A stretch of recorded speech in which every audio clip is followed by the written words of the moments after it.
SSC 2026 দেখো ত্রিকোণমিতি, অর্থাৎ তোমরা যারা হায়ার ম্যাথ আগামী দিনে পরীক্ষা দিবা, তোমাদের হায়ার ম্যাথ রিলেটেড যে ম্যাথগুলো আসে আমি তোমাদেরকে কয়েক দেখাই দিব। যে অঙ্কগুলো তোমরা যদি প্র্যাকটিস করো এবং রিভিশন করো এবং এই টাইপের ম্যাথ যদি তোমাদের থাকে, আশা করি তোমরা সবাই কমন পাবে।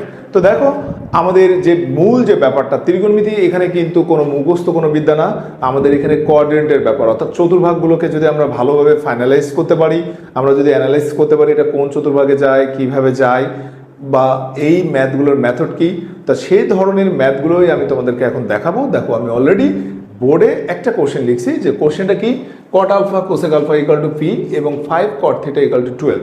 ক নম্বর বলছে এটা যদি হয় তাহলে ট্যান আলফার মান নির্ণয় করো, আর খ নম্বর বলছে এটা যদি হয় আলফার মান নির্ণয় করো, যেখানে এই রিলেটেড একটা কোশ্চেন পোর্শন আমাদেরকে দিয়ে দিয়েছে। দেখো গ নম্বর বলছে সাইন থিটা ঋণাত্মক হলে প্রমাণ করো যে এটা এটা এটা এটা।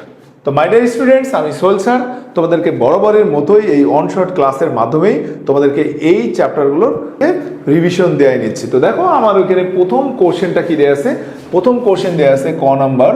আমি অ্যান্সার যদি দিই, দেখো সাইন আলফা ইকুয়াল টু -√3/2।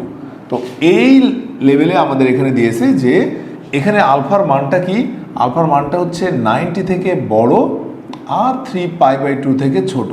যদি আমরা এখানে কোঅর্ডিনেট আঁকি, তার মানে তাহলে এখান থেকে আমাদের দ্বিতীয় এবং তৃতীয় চতুর্ভাগ। তো সাইনের মান যেহেতু এখানে নেগেটিভ আসছে, সাইনের মান দেখো বলতেছে দ্বিতীয় বা তৃতীয় চতুর্ভাগে থাকবে। তো আমরা সবাই জানি সাইনের মান কোন চতুর্ভাগে নেগেটিভ, সাইনের মান হচ্ছে তোমার থার্ড চতুর্ভাগে নেগেটিভ, এই যে এই চতুর্ভাগে।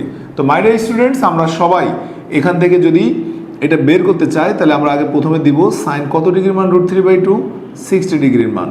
তা যেহেতু এটা নেগেটিভ, তা সাইন নেগেটিভ মানে কি, সাইন থার্ড কোঅর্ডিনেট, থার্ড কোঅর্ডিনেটে আমরা যাব sine pi plus π/3, sine pi plus π/3। তাহলে এখান থেকে আমরা যদি অ্যান্সার করতে চাই তাহলে এটা কি আসে, 4π/3। নাও এই পাশে আমাদের আছে সাইন আলফা। এখন এখান থেকে যদি আমি আলফার মান বের করি, দেখো 4π/3, কিন্তু আমাদের কোশ্চেন বলছে ট্যান আলফার মান নির্ণয় করো। নাও আমরা এখন যদি এটাকে ট্যান আলফা ইকুয়াল টু লিখি, দেখো ট্যান 4π/3, এটাকে যদি আমরা ক্যালকুলেশন করি, ক্যালকুলেটরের মাধ্যমে এটা যেটা পারবো সেটা আমরা এখানে অ্যান্সার দিয়ে দেবো। এখন দেখো আমাদের এই জায়গাটাতে যদি আমরা আসি, ক নম্বর শেষ। খ নম্বর বলছে পি ইকুয়াল টু 2√3। পি মানে কি দেওয়া আছে, cot alpha cosec alpha equal to P, এটার ভ্যালু দেওয়া আছে 2√3। বলছে আলফার মান নির্ণয় করো, যেখানে এই কোঅর্ডিনেটটা অর্থাৎ এই ব্যবধিটা দেওয়া আছে। তা এরকম যদি কোনো ম্যাথ আমরা করতে চাই, দেখো পি সমান সমান আমাদের দেওয়া আছে cot alpha cosec alpha equal to এইটা। তাহলে এখানে বলছে এটার মান হচ্ছে 2√3। তাহলে কট আলফা মানে কি, cos by sine into cosec মানে কি 1/sin ইকুয়াল টু 2√3। এই জায়গাটাতে দেখো আমরা যদি কজ আলফা ধরি, তাহলে 2√3 সাইন স্কোয়ার আলফা।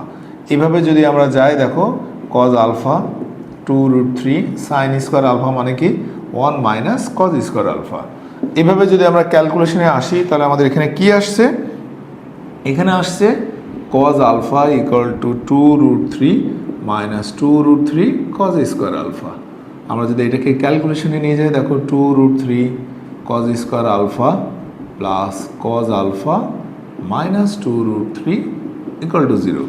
এই জায়গাটাতে আমরা খেয়াল করি, তো দেখো আমাদের মিডিল টার্ম যদি করতে চাই, তাহলে এখানে কত আসে, 2 × 2 4 × 3 12, অর্থাৎ 12কে ভাঙাইলে কজ আলফা কীভাবে নিয়ে আসতে হয় আমরা সবাই পারি, যে এটা কি লিখব, 4 cos alpha minus 3 cos alpha minus 2√3 equal to 0।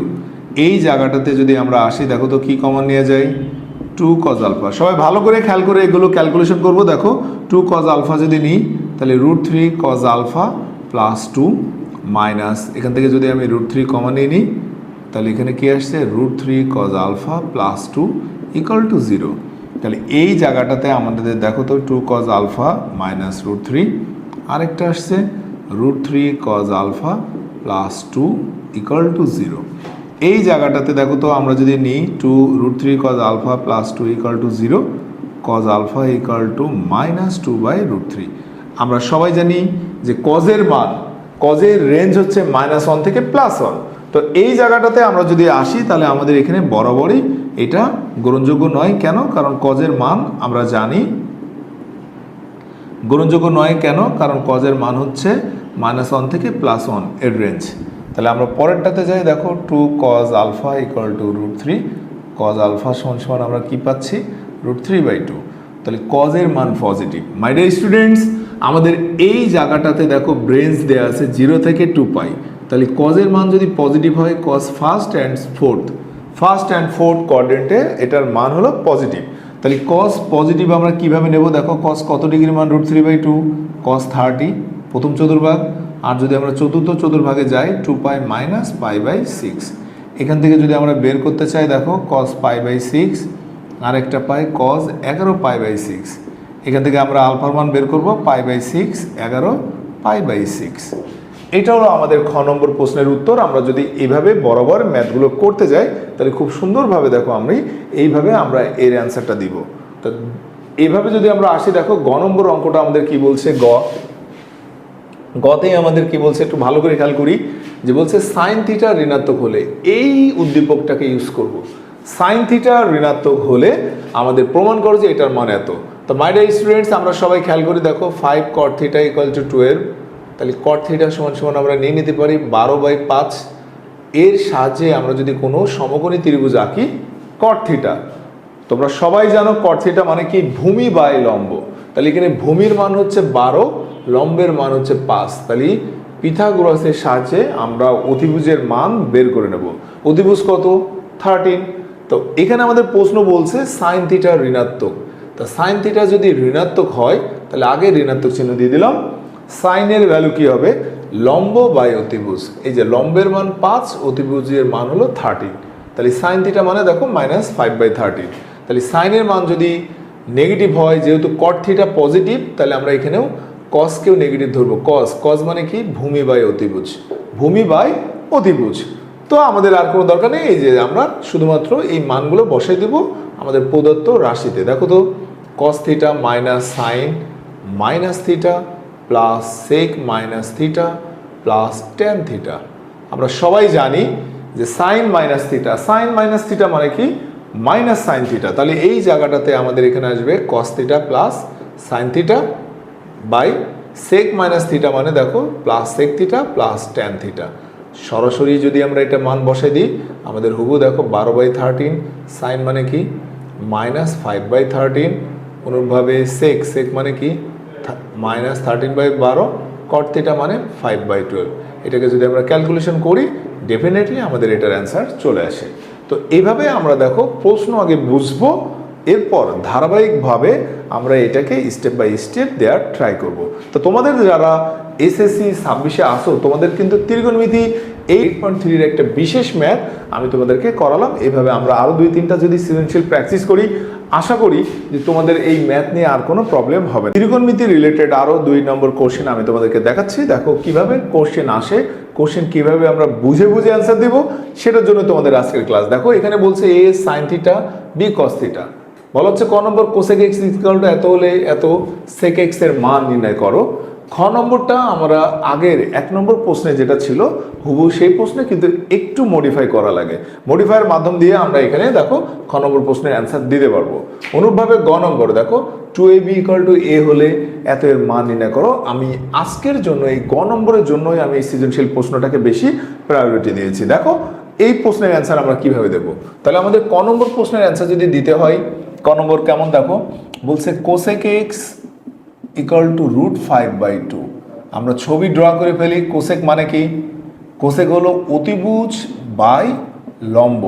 তাহলে এখান থেকে যদি পিথাগোরাসের ইউজ করি আমরা, তাহলে এখানে দেখো ভূমির মান আমরা 1 পেয়ে যাচ্ছি।